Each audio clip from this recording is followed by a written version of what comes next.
Você está segurando agora o objeto mais complexo que a humanidade já fabricou. Não é um foguete, não é um reator nuclear, é o seu celular.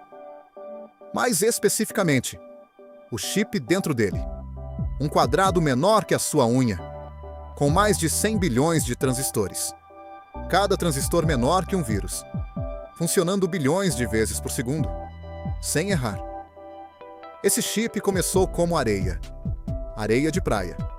O mesmo material que gruda no seu pé no litoral. Dessa areia, extraímos silício. Do silício, crescemos um cristal perfeito. Do cristal, fatiamos discos finos como papel. Desses discos, usando luz, plasma e os espelhos mais lisos já criados pelo ser humano, desenhamos circuitos que nenhum olho consegue ver.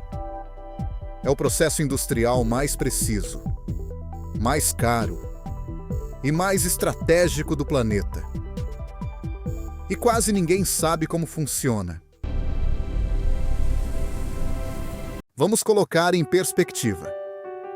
Se um transistor moderno fosse do tamanho de uma formiga, o chip inteiro teria a área da cidade de São Paulo, com 100 bilhões de formigas organizadas em filas perfeitas, sem nenhuma fora do lugar. O fio de cobre que conecta esses transistores tem 20 nanômetros de largura. Um fio de cabelo humano tem 80 mil nanômetros. Cabem 4 mil fios de cobre dentro de um único fio de cabelo. E esses circuitos são empilhados em até 100 camadas. Cada camada alinhada com a anterior, com precisão de 1,5 nanômetro. O tamanho de 15 átomos lado a lado. É como construir uma cidade de 100 andares, onde cada tijolo tem o tamanho de um átomo, e nenhum pode estar fora do lugar. Nenhum país do mundo consegue fabricar um chip avançado sozinho. A cadeia é global. Os Estados Unidos projetam. A Holanda constrói a máquina. A Alemanha faz as lentes. O Japão fornece os químicos. Taiwan fabrica. A Coreia embala. Se qualquer elo dessa cadeia quebrar, o mundo para. Literalmente. Sem chips, não há celulares. Não há carros. Não há aviões. Não há internet. Não há hospitais modernos. Não há armas guiadas. Não há inteligência artificial. Um grão de areia, transformado no recurso mais estratégico do século XXI.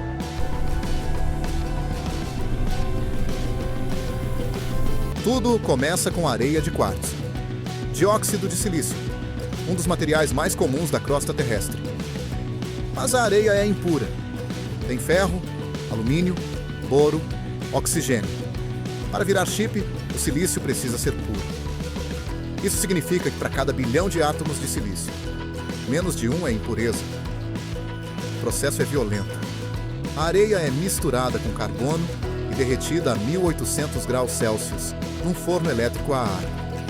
O resultado é silício metalúrgico, 99% puro. Ainda sujo demais. Esse silício é então reagido com ácido clorídrico para formar triclorosilano, um gás tóxico e inflamável. O gás é destilado, purificado e reconvertido em silício sólido através de deposição química a vapor. Da areia da praia ao material mais puro que a humanidade consegue produzir. A jornada começa com fogo e termina com química de precisão atômica.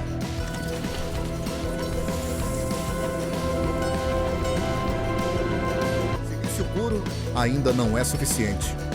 Os átomos precisam estar organizados num arranjo cristalino perfeito. Cada átomo na posição exata.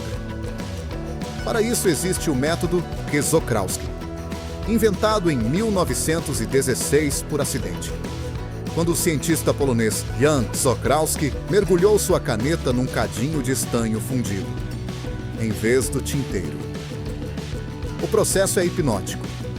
O silício policristalino é derretido a 1414 graus Celsius dentro de um cadinho de quartzo. Uma semente. Um pequeno cristal de silício com a orientação atômica correta. É mergulhada no líquido e puxada lentamente para cima, girando. Conforme a semente sobe, o silício líquido se solidifica ao redor dela, copiando a estrutura cristalina átomo por átomo, como se o cristal estivesse crescendo. O resultado: um cilindro de silício monocristalino de até 2 metros de comprimento e 30 centímetros de diâmetro. Um único cristal. Perfeito. Sem uma falha sequer na estrutura atômica. Um dos objetos mais perfeitos que a natureza e a engenharia conseguem produzir juntas. O lingote é perfeito por dentro, mas por fora é ligeiramente irregular. Uma máquina com rebolos de diamante o modela em um cilindro exato, com entalhes que marcam a orientação cristalográfica. Depois vem o corte. Fios de aço revestidos com pasta abrasiva de carboneto de silício atravessam o lingote simultaneamente. Centenas de fios paralelos, fatiando-o em discos de 775 micrômetros de espessura, mais finos que um cartão de crédito. Cada disco é um wafer.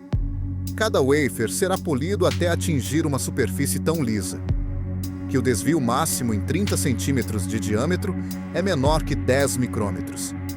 É como se a superfície do Brasil inteiro fosse plana, ao ponto de não ter um morro sequer com mais de alguns centímetros. Rugosidade final: menos de 0,5 angstrom. Meio átomo de variação. O wafer é, literalmente, a superfície mais lisa que você pode fabricar. Esse disco de silício, polido até parecer um espelho, é o canvas onde o chip será desenhado. Antes de qualquer coisa ser feita no wafer, ele entra na sala limpa.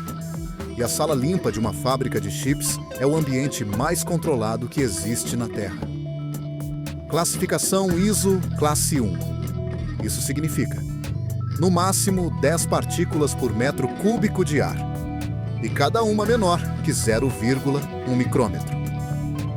Para comparação, o ar que você respira agora tem cerca de 35 milhões de partículas por metro cúbico.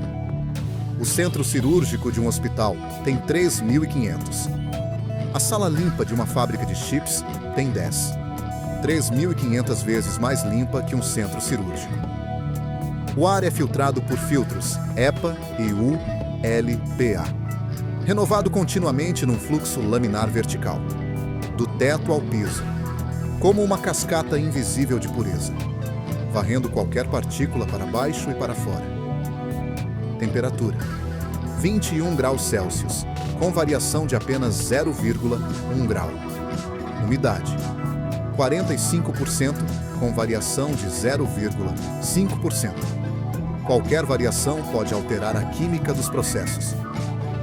Os técnicos usam trajes herméticos chamados bunny suits, que cobrem da cabeça aos pés, incluindo capuz, máscara, luvas duplas e botas seladas. Não para proteger o técnico do ambiente, para proteger o ambiente do técnico.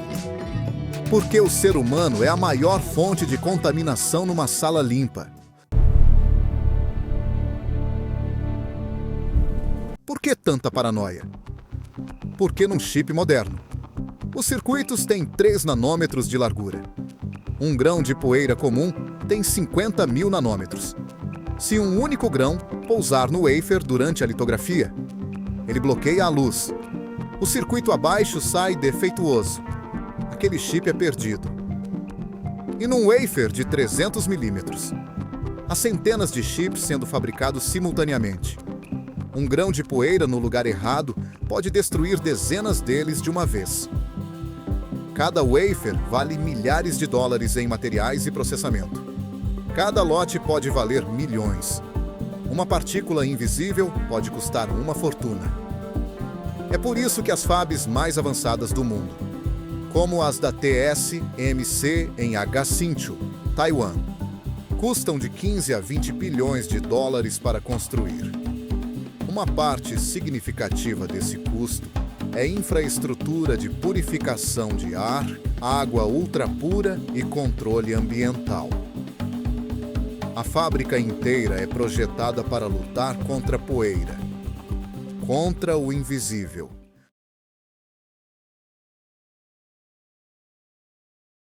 Existe uma empresa na Holanda, numa cidade chamada Veldhoven, que fabrica a máquina sem a qual nenhum chip avançado do mundo pode ser produzido.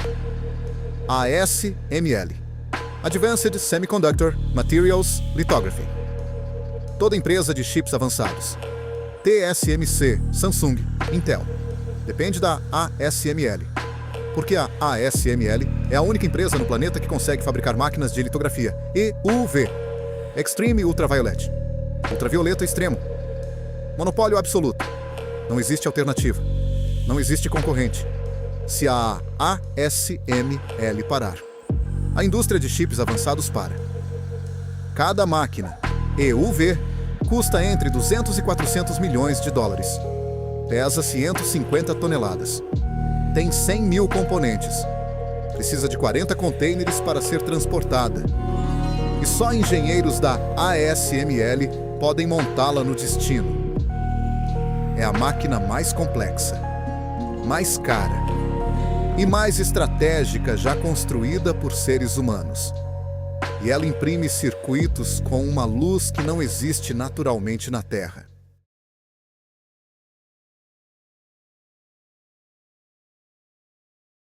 Luz ultravioleta extrema tem comprimento de onda de 13,5 nanômetros. 14 vezes mais curta que a ultravioleta profunda, usada na geração anterior. Essa luz permite desenhar circuitos menores, mais densos, mais eficientes. Mas tem um problema. Luz UV não existe naturalmente na superfície da Terra. Ela existe no espaço. Para criá-la numa fábrica, você precisa recriar as condições do espaço. Dentro da máquina ASML, um gerador dispara gotas de estanho fundido. Cada uma com 25 micrômetros de diâmetro, menor que um fio de cabelo. A 70 metros por segundo, dentro de uma câmara de vácuo. Um laser de CO2 de 30 kW acerta cada gota 2 vezes. O primeiro pulso achata a gota numa panqueca fina. O segundo pulso a vaporiza num plasma a 220 mil graus Celsius. 40 vezes mais quente que a superfície do Sol. Esse plasma emite fótons de luz EUV. E isso acontece 50 mil vezes por segundo. 50 mil microexplosões por segundo. Dentro de uma máquina. Dentro de uma fábrica. Todos os dias. Sem parar. Não é engenharia. É alquimia.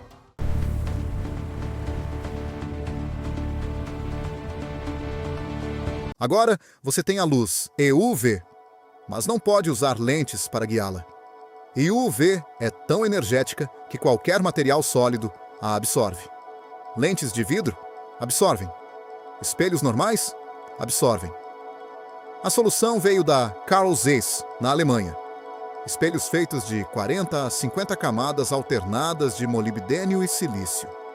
Polidos até uma rugosidade de 0,1 nanômetro. 1/1000 da largura de uma molécula de DNA. Se um desses espelhos fosse ampliado ao tamanho dos Estados Unidos, a maior imperfeição teria apenas alguns milímetros de altura. São as superfícies mais lisas, já criadas pelo ser humano. Cada espelho reflete apenas 70% da luz EUV. O resto é absorvido. São 6 espelhos no sistema de projeção. Depois de 6 reflexões, sobra menos de 12% da luz original. É como tentar iluminar um quarto usando um fósforo, no fim de um corredor de espelhos que roubam luz. Cada espelho custa até 70 milhões de dólares e precisa ser trocado periodicamente, porque a degradação é implacável.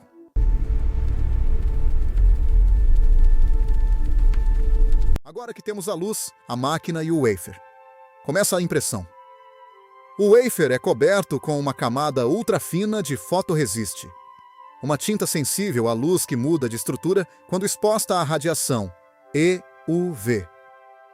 Uma máscara, chamada retículo, contém o desenho do circuito em escala 4 vezes maior que o tamanho final.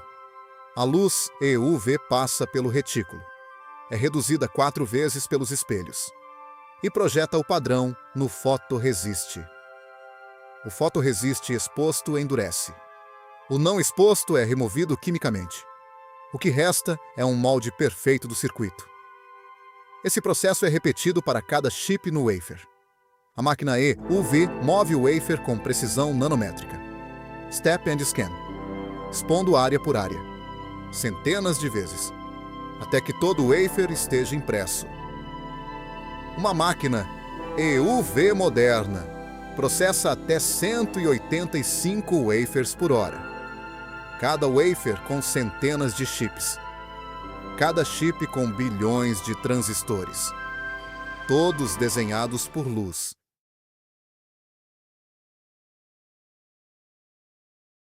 Fotolitografia desenha o padrão, mas o chip é tridimensional. Cada camada precisa de materiais diferentes: metais, isolantes, semicondutores, depositados com precisão atômica. Na deposição química a vapor, gases reagem dentro de uma câmara selada e se condensam no wafer, formando filmes de nanômetros de espessura, átomo por átomo. Na implantação iônica, átomos de boro ou fósforo são acelerados a velocidades absurdas e disparados contra o silício, penetrando a superfície e alterando suas propriedades elétricas. É assim que se criam as regiões tipo N e tipo P, que fazem o transistor funcionar como um interruptor, ligado ou desligado, 0 ou 1. Depois vem a metalização, camadas de cobre ou tungstênio que conectam os transistores entre si, formando os circuitos. São os fios do chip, exceto que cada fio tem 20 nanômetros de largura. E depois, tudo é polido novamente por CMP até ficar perfeitamente plano, porque a próxima camada será construída em cima e precisa de uma superfície perfeita. Esse ciclo, deposição, litografia, etching, implantação, metalização, polimento, se repete 50 a 100 vezes, cada vez adicionando uma camada. O processo inteiro leva 2 a 4 meses.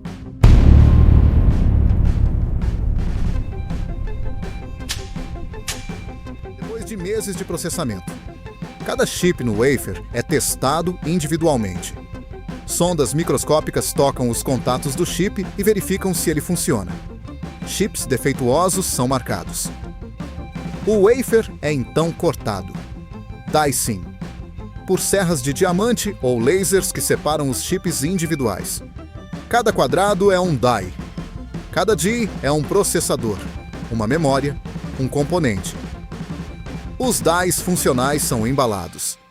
Packaging, num substrato que os protege e conecta ao mundo exterior por meio de milhares de contatos metálicos. É o que você vê quando olha um chip, aquele quadrado preto com pinos. Os chips mais avançados usam packaging 3D, dies empilhados verticalmente, conectados por furos passantes de silício, through silicon vias. Isso permite combinar lógica e memória num único pacote, com performance que seria impossível em 2D. Do grão de areia ao chip embalado, da praia ao seu bolso. Uma jornada de meses, bilhões de dólares e a colaboração de dezenas de países. No coração da cadeia global de semicondutores, a ilha é um ponto nevrálgico. Uma ilha de 36 mil quilômetros quadrados, menor que o estado do Rio de Janeiro. Controla 92% da capacidade mundial de fabricação de chips avançados. Taiwan. E dentro dela, uma empresa. TSMC, Taiwan Semiconductor Manufacturing Company. TSMC fabrica 64% de todos os chips por contrato do planeta e mais de 90% dos chips mais avançados. abaixo de 5 nanômetros. Os processadores do seu iPhone, da sua placa de vídeo NVIDIA, dos servidores que treinam inteligência artificial. Todos são fabricados pela TSMC. Isso criou o que analistas chamam de escudo de silício. A teoria é simples. Nenhum país, nem a China, pode atacar Taiwan sem destruir a cadeia global de chips. E destruir a cadeia global de chips seria destruir a economia mundial. Um conflito no Estreito de Taiwan poderia causar perdas de 10 trilhões de dólares à economia global. Apple, NVIDIA, AMD. Todas paralisadas de uma vez. Taiwan não tem exército poderoso. Não tem armas nucleares. Tem algo mais valioso. Fábricas que o mundo inteiro precisa.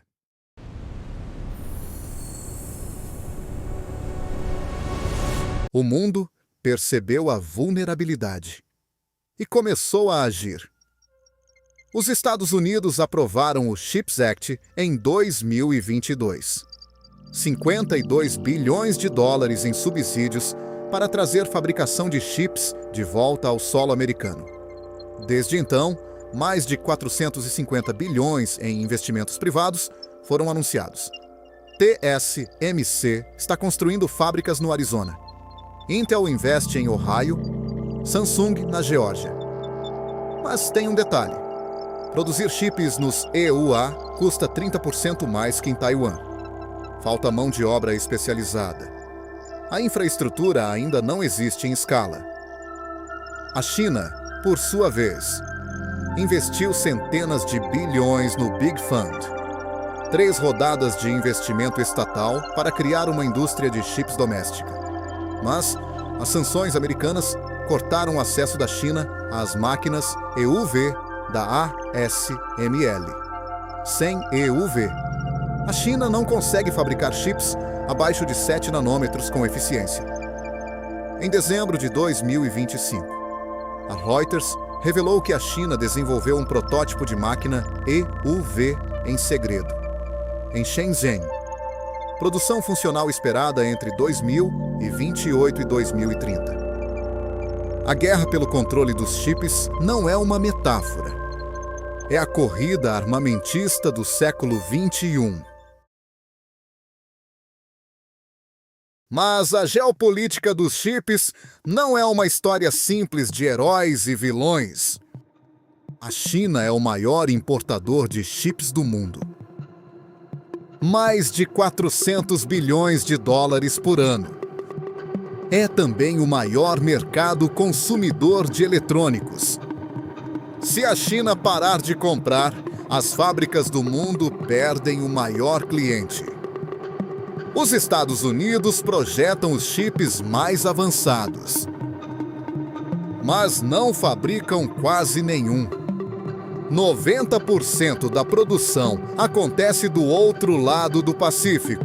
Se Taiwan for interrompida, os EUA ficam sem os chips que projetaram. A ASML depende de componentes de 5.000 fornecedores em 100 países. Se qualquer elo da cadeia falhar, as máquinas não são montadas. É uma teia, e ninguém pode cortá-la sem se cortar junto. A globalização não criou apenas eficiência, criou dependência mútua. E dependência mútua é, paradoxalmente, tanto a maior vulnerabilidade, quanto a melhor proteção contra conflito. Enquanto a geopolítica se desenrola, os laboratórios não param. No final de 2025, a TSMC iniciou produção em massa de chips de 2 nanômetros. Uma mudança arquitetônica radical. Do FinFET, a aleta vertical de silício que dominou por uma década, para o GAA, Gate All Around, onde o canal do transistor é envolvido pelo gate por todos os lados. Mais controle, mais eficiência, menos vazamento de corrente. Em Taichung, a TSMC já prepara a fábrica de 1,4 nanômetro. Investimento inicial: 49 bilhões de dólares. Produção esperada para 2028.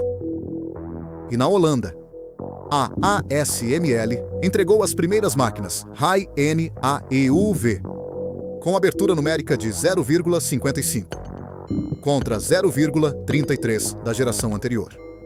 Resolução 1,7 vezes maior.